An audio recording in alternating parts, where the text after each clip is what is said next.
Want to find some more free time in your day and earn more money? Who doesn't? Financial planner and MoneyWatch blogger Robert Pagliarini, I had to say it that way, tells you how in his new book, The Other 8 Hours. Robert, thanks for being. How was the pronunciation? You know what? I'm actually really impressed. Let's do it one more time. Pagliarini. Pagliarini. Pagliarini. I'm going to say you say it better than I do, All which right. I'm not really happy with. But all right, well, I'm going to tell you, impressive. I'm not so happy about one thing in your book. All right, bring it on.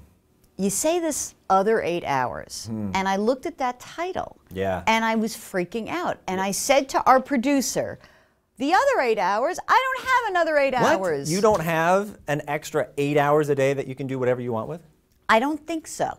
No. You know what? I wrote the book. I don't have 8 hours either.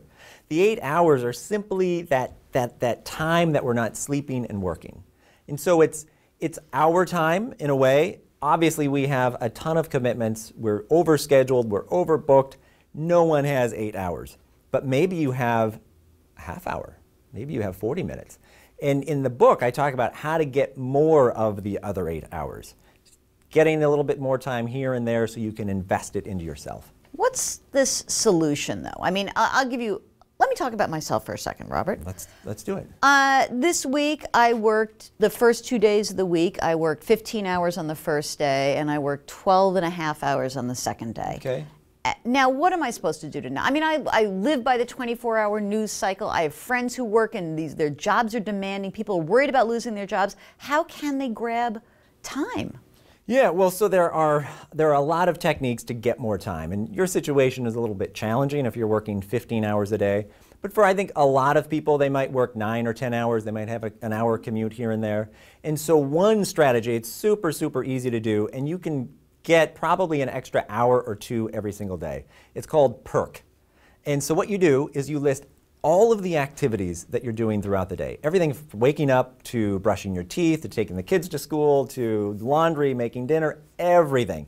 List it all out. And then next to each of those activities, you write a P, an E, an R, or a K. So for those activities that you can postpone, you put a P next to them. So when I first started writing the book, I was also learning Spanish, or trying to learn Spanish.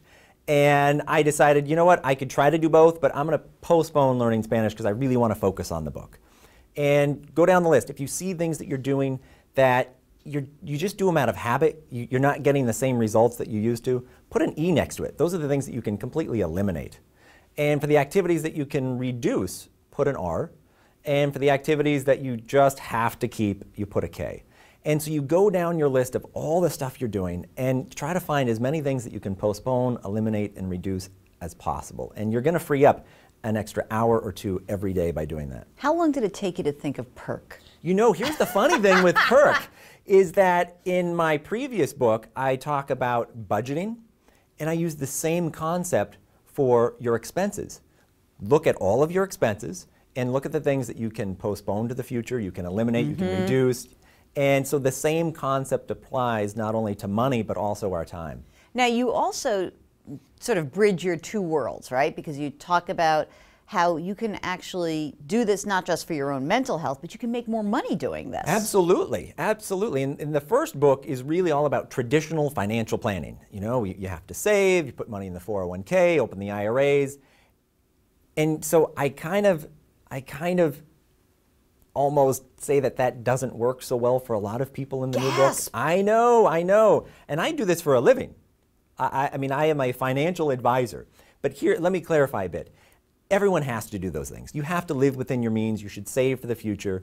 But for so many people who are doing that, who have been doing that, they look at their situation and they go, it's just not working. What do I do? And so that's where the other 8 hours comes into play, is that you can do some things in your free time to make more money. So, like? And so the idea is that we have to shift from becoming a full-time consumer to becoming a creator. Because nobody who became successful just consumed. They at some point created something, whether it was a CD, whether it was a book, whether it was a product, a company. You look at all of the successful people and they've created something. And so that's what we have to do. We have to shift from always consuming other people's ideas through TV and radio and print and flip the dial and say, okay, I've consumed, now what can I give to the world? What can I create? And so that's what you need to focus on in the other 8 hours, creating something. So is your other 8 hours, you, Mr. Pagliarini, Yes.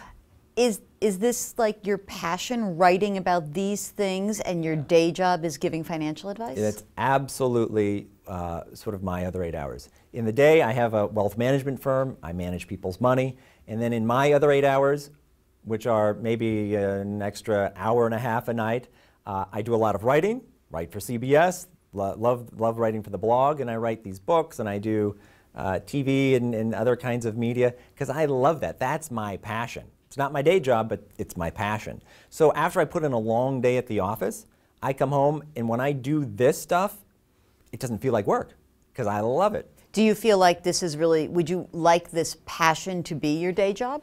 I'm really happy with the balance that I have now. I mean, I love financial planning, love wealth management, and I can also do this on the side. I mean, it's perfect.